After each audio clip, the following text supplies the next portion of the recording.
Must have turned it off. There we go. Sorry. Several weeks ago, Doug had said that he was going to be on vacation this week, and that Sean was going to be on vacation also. And so he asked if I would bring the message this morning. And so I actually kind of enjoy bringing the message. I can't tell you that I'm not nervous or my knees don't knock, but I do kind of enjoy sharing the message with you. So the way I prepare to deliver a message, the last time Doug gave me a topic, I can't say that I was really excited about the topic. So this time I said to him, do I get to pick? And he said, yes, you get to pick. So the way I start to think about what the message should be is I, of course, start to pray. And I ask God for him to give me ideas about what it is he wants me to say. And so this time I was praying, thinking about it, and for the first 2 or 3 weeks, nothing was really coming. One Sunday morning, the praise team sang a song, and I should have wrote down the name. It might have been something like the song that we just sang, about God being with us and being strong, that I finally felt like I was getting that nudging. This is it. This is what I want you to talk about. And so I started thinking about the ups and downs of life, like it says about in the song, and how once we decide to turn our lives over to Christ, we begin on a great adventure. And that great adventure is going to have a lot of exciting things in it, but God never said that it was going to be a smooth road all the time.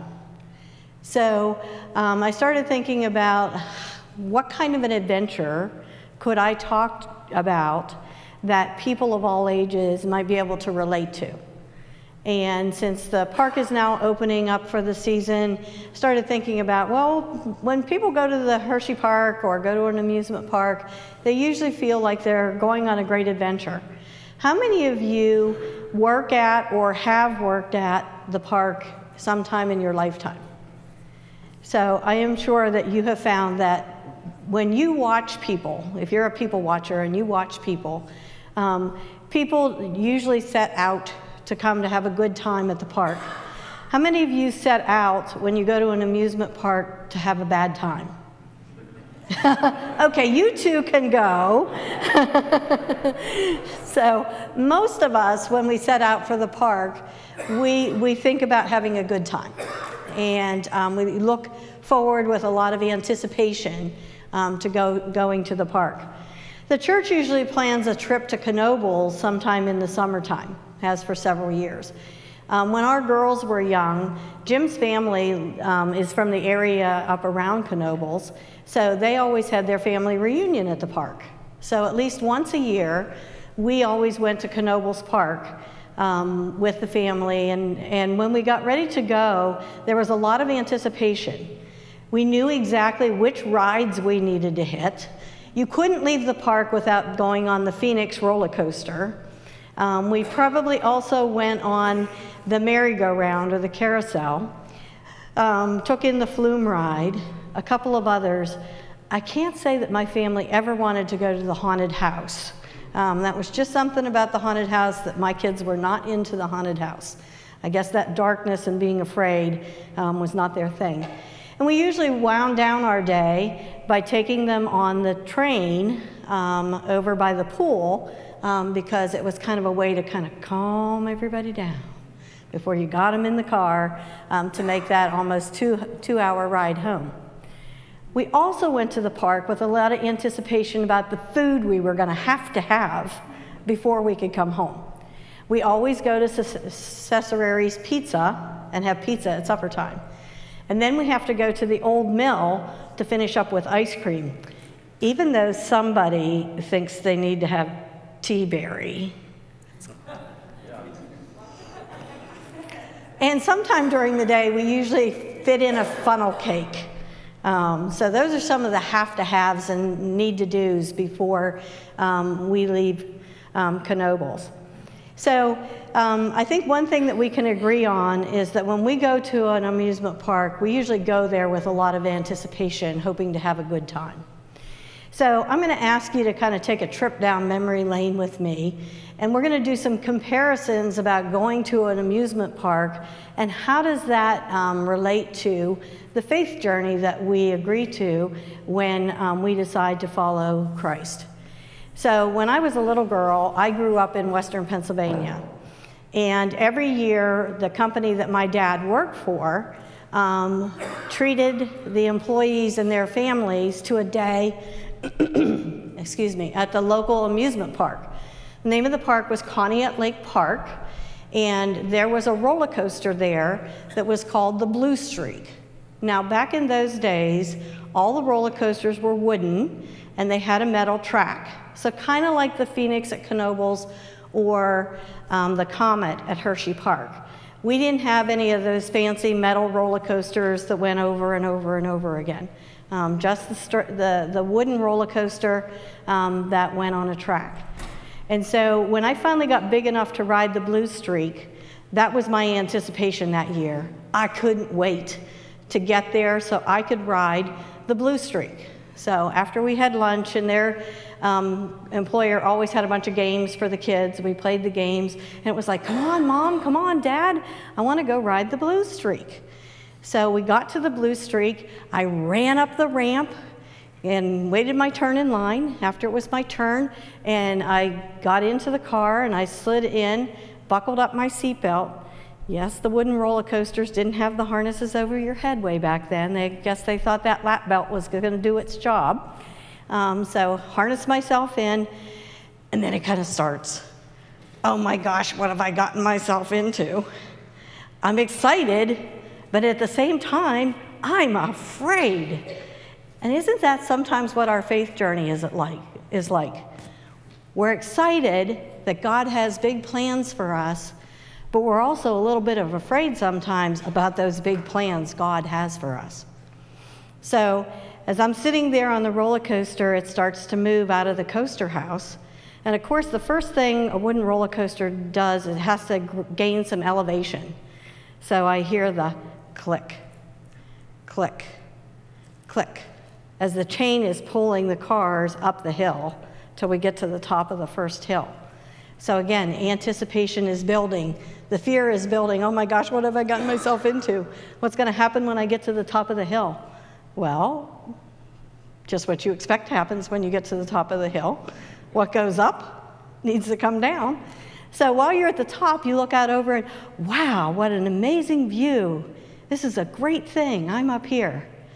And then the next thing you know, I'm around the corner, and whoosh, down it goes. And it's like, oh my gosh, you know, my heart's now in my throat, and my heart's racing because I probably have now screamed my lungs out because, you know, it was exhilarating, but at the same time frightening. And then I get to the bottom, and then there's 3 or 4 little bumps along the bottom, and I'm not very big, so my bottom is bouncing off of the seat, and I'm thinking, oh my gosh, I'm gonna fly out over the top. And then I get a little bit further, and everything goes dark. Oh my gosh, they put a tunnel in this thing, and now it's dark, and I can't see where I'm going. Sound like your faith journey ever? You know, that sometimes we have that exhilaration as we rise. Sometimes we sit at that high level for quite some time. Everything's going great. And then maybe we lose our focus, or things happen in our lives that make changes in our life, and they take us to unexpected downturns. And then maybe there's some little bumps that make life a little rough for a while. And then we're in complete darkness. We've hit rock bottom.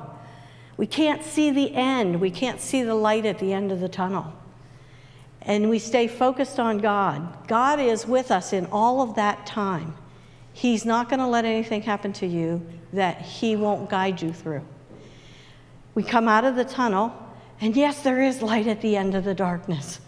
And God has been good, and He's gotten us there.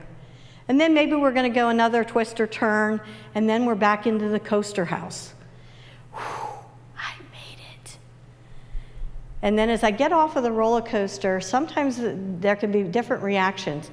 Maybe it's I get off of the roller coaster and it's like, yes, let's do this again. This was great. I can remember one time when Evan was finishing up chemo and we got free park passes and our other daughter and our other 3 grandkids came and we had a great day at the park. Evan's favorite ride was, I just dropped the name. Say it again. Trailblazer. And it wasn't a very busy day in the park. So we got on Trailblazer and we rode Trailblazer, the roller coaster, it tips a little bit, and we got off and he goes, let's do it again. And so we rode again. This time he needed to ride in the front car because he's driving the roller coaster. Sometimes we think we're driving the game, right? And then we got off the roller coaster again and he goes, let's do it again. About 5 times we rode the Trailblazer in a row. And it was great to see the kids' excitement and all of that as we were going along. So sometimes when we get off the roller coaster, we're very excited. We want to do it again. Or maybe we want to find a bigger thrill ride again. Sometimes we're kind of like, I don't know. I like the high parts of that, but those low parts and those bumps and that tunnel, not really sure I like that. But what I need to know when I'm talking about my faith journey is all along the way, God is with me. He's with me in the high parts. He's with me as I'm hitting the low parts. He's with me as I'm hitting the bumps in the road. He's always with me along my journey. Well, maybe roller coasters aren't your thing. I know some of us as we age, there's certain rides can't do anymore. For me, it's anything like the Tilt-A-Whirl. I call the Tilt-A-Whirl the whirl and hurl. I physically never really hurled, but I feel like that when I get off. So I might want to find something a little tamer. I might want to say to God, okay, well, all of that excitement's really great, but I could use something a little more mellow for a while. And so then I think about the carousel. When we go to Knoebels, like I said, we always have to take a ride on the carousel. The music is very happy, and it's very joyful, kind of relaxing. The horses go up and down a little bit, so it can weather those little storms in life. Kind of goes at an even pace, so an even pace with a bump in the road once in a while is not so bad. But then here's something I don't understand. My kids always wanted to ride the animals or the horses on the outside of the carousel, because there's that chute there that you can reach out and grab a ring. I just don't find those horses very exciting because I'm one of those people, I'm kind of in constant motion. I need to be on the move. But the kids thought that was the greatest thing. I think that there might have been another problem though with the whole riding on the outside of the carousel. I have these short arms, so I think there was maybe some fear there that if I rode on the outside, I'm only holding on with one hand. If I lean too far, I might fall off. So I think that for me, a part of that was a little bit of a fear. And I think that God sometimes wants us to stretch a little and grow a little, try out a new adventure on our journey.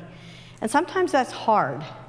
Like he's saying, you don't know what good things I have down the road for you, and you're not going to know if you don't stretch, if you don't put yourself out there.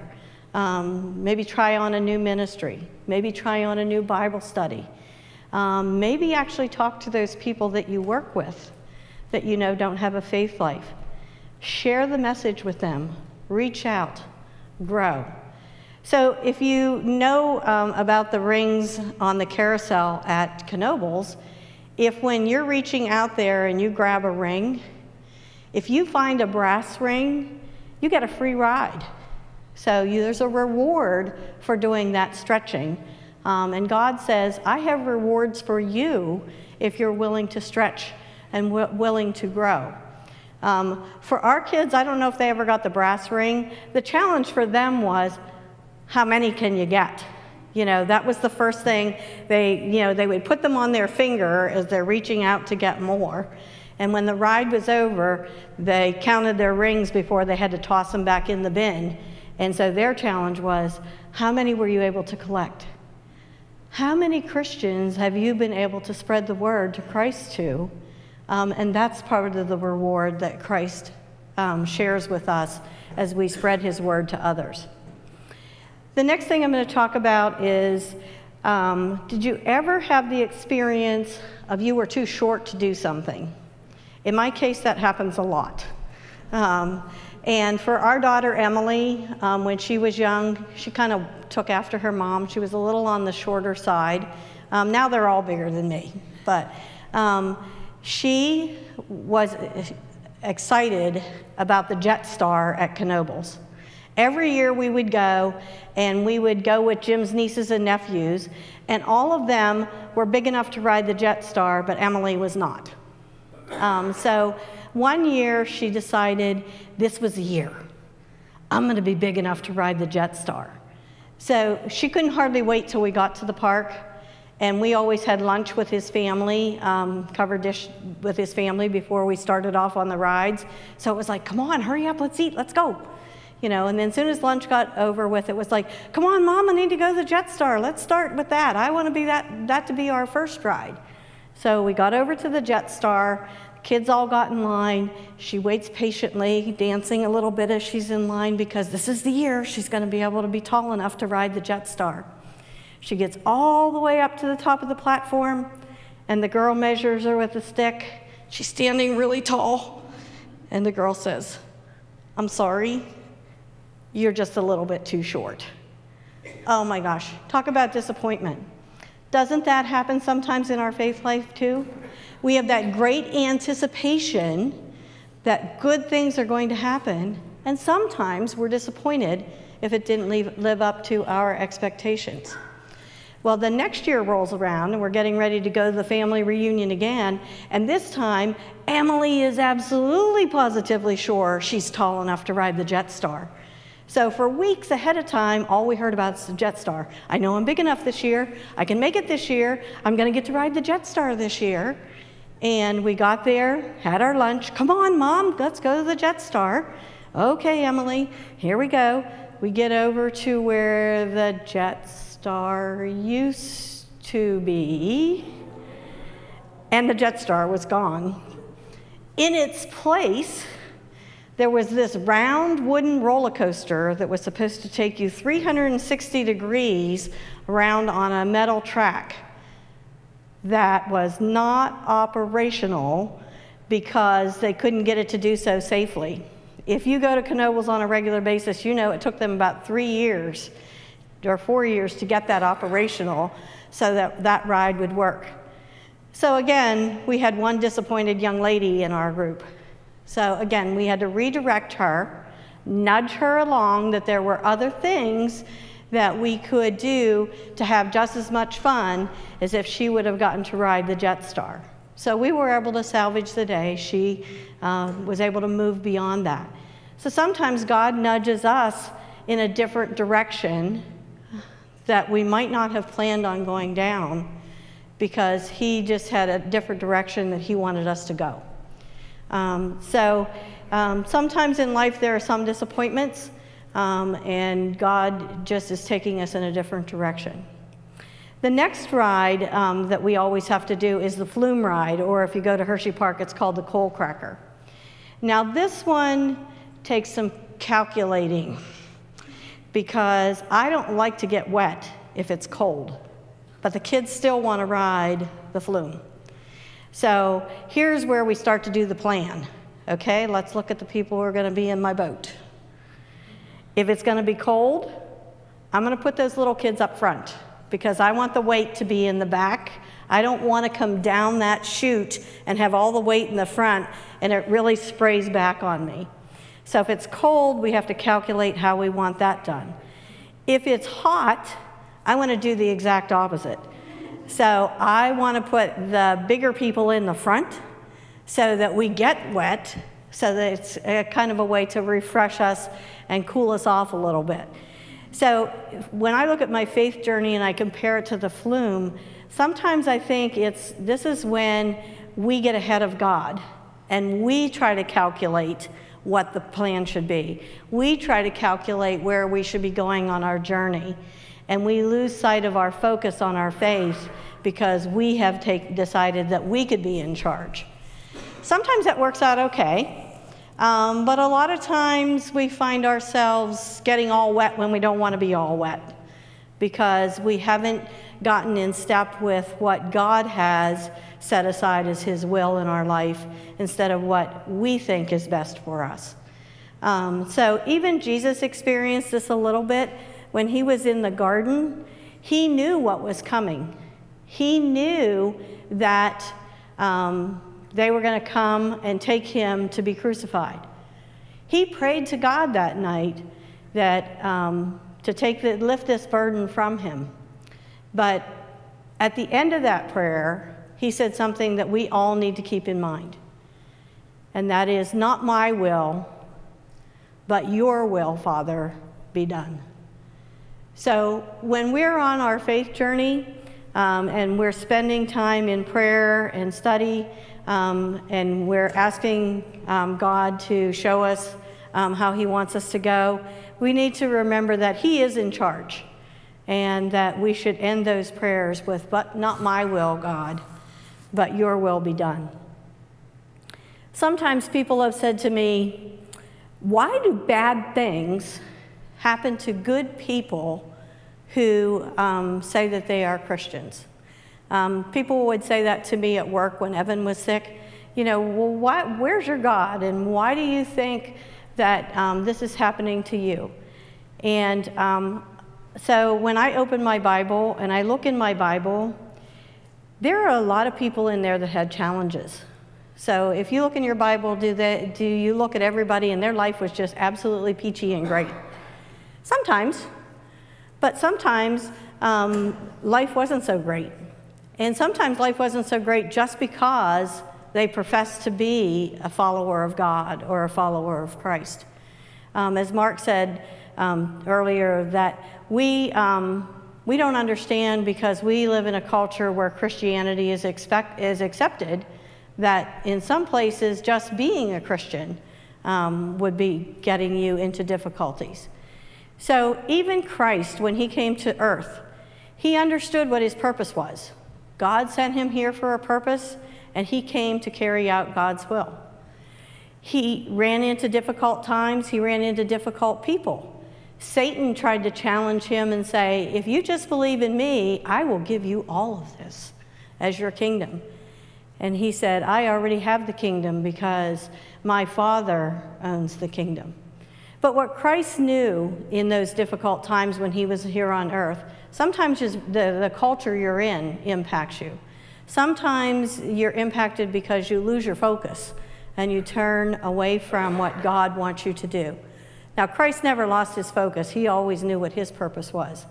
But He also was smart enough to know that there were times that He just needed to take a step back, get Himself away from the noise of the day so that He could spend time in quiet with the Lord, talking with God, making sure that He was aware of what God's will was, having God give Him the words He needed to use as He went out to speak to people so that people would learn about God and come to accept Him. He shared the message in stories, in the parables, because these stories were things that related to their daily life. So they could understand if He talked about planting seeds, because the number of them were farmers. So He could use those stories as analogies to say how you could plant seeds and then God could grow in your life if you stay in tune with Him and stay focused on Him. So Christ Himself was our great example. So I think about times when we took the kids or the grandkids to the park, and we went there with great anticipation. And some things went really well, and there were still some bumps along the road. When Christ said to His disciples, come and follow me, or if He says to us, when you decide to accept Him as your Savior, come and follow me, He doesn't say, come and follow me we're going to have this great adventure and there's never going to be any difficulty and everything's going to be great and everything's going to be rosy. He says, come and follow me, and he's going to take care of us along that journey. So there will be bumps in the road, and there will be awesome times when he is right there with us in either situation. So as I was looking for scriptures to put with the message today, I thought about the familiar 23rd Psalm. And I think this really speaks to the great adventure that God has put out there for us. Now, what I have here is the NIV version. I will just tell you, when I was practicing, it's a hard time to not revert into the King James Version because oftentimes that's what we hear. But I like this version. The Lord is my shepherd, I shall not want. He makes me to lie down in green pastures and leads me beside the still waters. Can you get a picture of that? Taking a walk in a green meadow, laying down, taking a nap next to a stream where you can hear the bubbling brook. What an awesome thought that is. He restores my soul. He guides my paths in righteousness for his name's sake. If we let him, he will lead us every step of the way. And then there's those difficult times. Even though I walk through the valley of the shadow of death, I'm not going to be afraid. He's there too. He's going to be with us. Your rod and your staff, they comfort me. You prepare a table for me in the presence of mine enemies. Wow, a banquet, even when things are difficult. You anoint my head with oil, my cup overflows. Surely your goodness and love will follow me all the days of my life, and I will dwell in the house of the Lord forever. So he's going to be with us each and every day, all the way to eternity, where we are then dwelling in his house when we have reached that ultimate goal, that ultimate high. I always try to find a New Testament scripture that I can relate as well. So I found this one in John, the 10th chapter, verses 23 through 29. My sheep listen to my voice. I know them, and they follow me. I give them eternal life, and they shall not perish. No one can snatch them from my hand.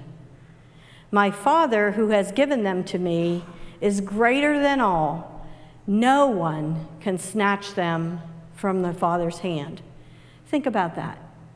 Think about when you take your kids to the park and they're really little. You want to hold on to their hand so that they don't get too far ahead of you. God is there to hold our hand in those exciting times when we're running through the park. In the times where there's difficulties, I think that we are sitting in the palm of God's hand because he has picked us up and he's carrying us through those dark times, those difficult times, those bumps in the road. And so this is what this verse is saying, is no matter how somebody tries to pull you away from God, he has you right there in his hand and he's not going to let go of you. My favorite verse is in Isaiah, the 40th chapter, verses 30 and then 31. Even youths grow tired and weary, young men stumble and fall. But those who hope in the Lord will renew their strength. They will soar on wings like eagles. And they will run and not grow weary. They will walk and not be faint. What this says to me is, when I accepted Christ, he invited me to go on the journey of a lifetime. He didn't say that the road would always be smooth. I will get tired, I will stumble, and I will fall. But always, always, he is there to pick me up. And not just pick me up, but to help me up that I can then fly like an eagle. Think about the strength that eagles have to get above the jet stream. But then when they get there, they just lazily soar on the jet stream. What a beautiful thing to be able to be above the earth and just look out over all of God's great creation and marvel at how great our journey has been. I think that's what it's going to be like when we finally meet God in eternity, that we will be flying that great journey of the eagle. But along the way, God will be with us every step, holding our hand, lifting us up. Thank you.